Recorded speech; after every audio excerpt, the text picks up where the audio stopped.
여러분 안녕하세요. 15년차 영양사 이은경입니다. 지난달 상담실에 오신 50대 남성분이 계셨어요. 눈이 침침해서 결명자차를 석 달 동안 꾸준히 드셨대요. 그런데 건강검진 결과를 보고 깜짝 놀라셨답니다. 눈은 그대로인데 간 수치가 떨어진 거예요. 제가 술도 안 마시고 달라진 게 결명자밖에 없는데 이게 간에도 좋은 건가요? 하고 물어보시더라고요. 결명자 이름만 보면 눈을 밝게 한다는 뜻이죠. 그런데 실제로는 간과 혈관에 미치는 영향이 훨씬 큽니다. 오늘은 결명자라는 이름 뒤에 숨겨진 진짜 효능을 말씀드리겠습니다. 첫 번째, 결명자가 눈에 좋다는 건 다들 아시는데 왜 눈에 좋은지는 잘 모르시죠? 한의학에서는 간과 눈이 연결돼 있다고 봅니다. 간에 열이 쌓이면 눈이 충혈되고 침침해진다는 거예요. 그래서 결명자는 간에 열을 내려서 눈을 밝게 하는 원리입니다. 영양학적으로 설명하면 이렇습니다. 결명자에는 에모딘이라는 성분이 들어있어요. 이 성분이 간세포를 보호하고 간의 해독 기능을 돕습니다. 간이 제 기능을 하면 혈액이 깨끗해지고 깨끗한 혈액이 눈으로 공급되니까 눈도 맑아지는 거예요. 많은 분들이 만성 피로를 느끼시잖아요. 잠을 자도 피곤하다, 눈이 항상 무겁다 이런 증상들, 이게 다 간과 관련 있을 수 있어요. 간이 과로하면 해독 기능이 떨어지고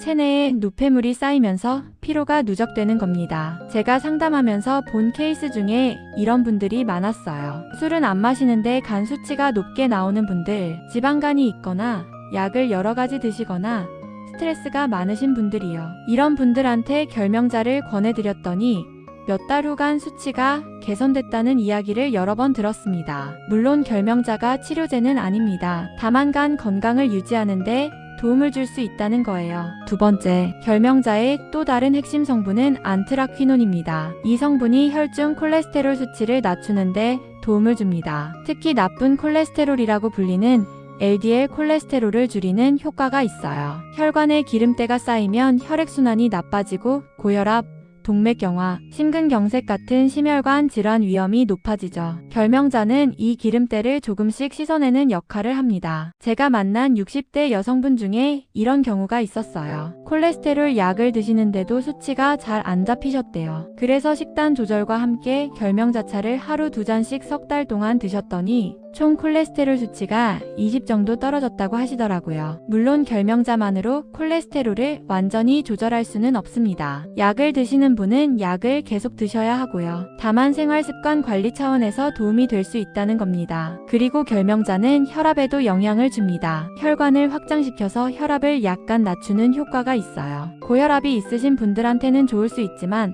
반대로 저혈압이 있으신 분들은 조심하셔야 합니다. 이 부분은 잠시 후에 더 자세히 말씀드릴게요. 세 번째, 결명자가 좋다고 해서 물 대신 하루 종일 마시는 분들 계시는데 그러시면 안 됩니다. 결명자는 이뇨작용이 강해요. 소변을 자주 보게 만듭니다. 이게 부종 제거에는 도움이 되지만 과하게 마시면 탈수가 올 수 있어요. 특히 어르신들은 갈증을 잘 못 느끼시기 때문에 더 조심하셔야 합니다. 하루 한두 잔 정도가 적당합니다. 아침에 한 잔, 오후에 한 잔. 이 정도면 충분해요. 그리고 저혈압 있으신 분들은 주의하세요. 앞서 말씀드렸듯이 결명자는 혈압을 낮추는 효과가 있습니다. 평소에 혈압이 낮으신 분들이 결명자를 많이 드시면 어지럼증이 생길 수 있어요. 혈압약 드시는 분들도 조심하셔야 합니다. 약과 결명자가 동시에 작용하면 혈압이 너무 떨어질 수 있거든요. 혈압약 드신다면 의사 선생님께 결명자 마셔도 되는지 한번 여쭤보시는 게 좋습니다. 또 하나, 임산부나 수유부는 피하세요. 결명자는 성질이 차가워서 자궁을 수축시킬 수 있습니다. 임신 중에는 절대 드시면 안 되고요.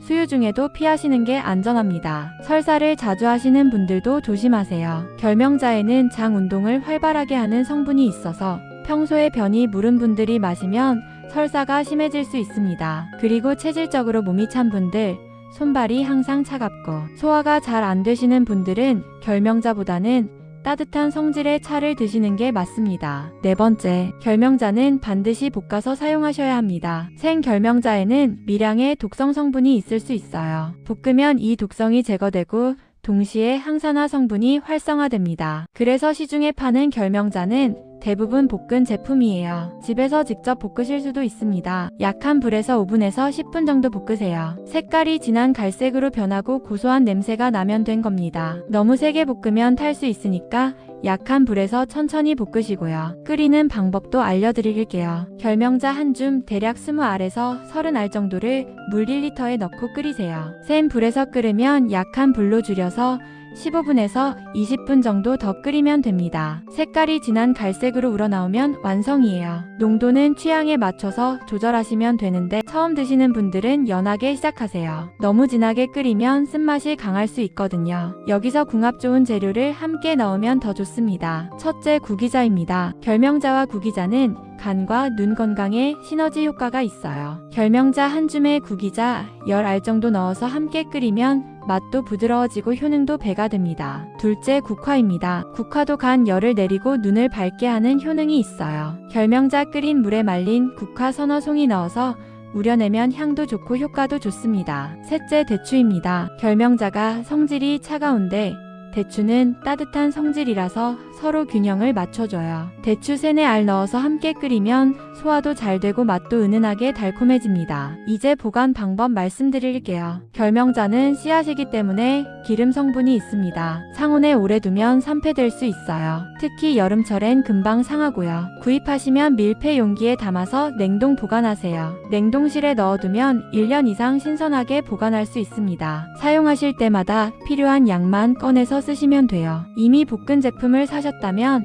역시 밀폐해서 냉동 보관하시고요. 습기가 차면 곰팡이가 생길 수 있으니까 습기 차단이 제일 중요합니다. 자, 그럼 오늘부터 바로 실천할 수 있는 결명자 루틴 알려드릴게요. 아침 루틴입니다. 일어나서 물 한 잔 드시고 아침 식사 후에 결명자차 한 잔 드세요. 공복에 마시면 속이 쓰릴 수 있으니까 반드시 식후에 드시는 게 좋습니다. 구기자나 대추를 함께 넣어서 끓이시면 더 좋고요. 오후 루틴입니다. 점심 식사 후 또는 오후 3시쯤 간식 시간에 한 잔 더 드세요. 이 시간대는 간이 가장 활발하게 일하는 시간이라서 결명자의 효능도 잘 발휘됩니다. 저녁에는 드시지 마세요. 이뇨 작용 때문에 밤에 화장실 자주 가시게 되면 수면에 방해됩니다. 일주일에 닷새 정도만 드시고 이틀은 쉬세요. 매일 마시는 것보다 간격을 두고 마시는 게 몸에 부담이 덜합니다. 그리고 석 달 정도 드셨으면 한 달은 쉬는 게 좋아요. 우리 몸이 한 가지 성분에 계속 노출되면 내성이 생길 수 있거든요. 쉬었다가 다시 시작하는 사이클로 드시는 걸 권합니다. 간 건강이나 콜레스테롤 때문에 결명자를 시작하셨다면 석 달 후에 혈액 검사 한번 받아보세요. 수치 변화를 확인하고 계속 드실지 결정하시면 됩니다. 오늘 핵심 5가지 정리할게요. 첫째, 결명자는 눈뿐 아니라 간세포 보호와 혈관 건강에 도움을 줍니다. 둘째, 하루 한두 잔이 적당하고 물 대신 마시면 안 됩니다. 셋째, 저혈압, 임산부, 설사 체질은 피하세요. 넷째, 반드시 볶은 제품을 사용하고 구기자나 대추와 함께 끓이면 더 좋습니다. 다섯째, 밀폐해서 냉동 보관하고 석 달 마시고 한 달 쉬는 사이클로 드세요. 결명자는 눈을 밝게 한다는 이름 때문에 그 효능이 눈에만 국한된다고 생각하기 쉬운데 실제로는 간과 혈관 건강에 미치는 영향이 훨씬 큽니다. 만성 피로에 시달리시거나 콜레스테롤이 걱정되시는 분들 오늘부터 결명자 한 잔 시작해보세요. 오늘 영상이 도움되셨다면 좋아요 눌러주시고요.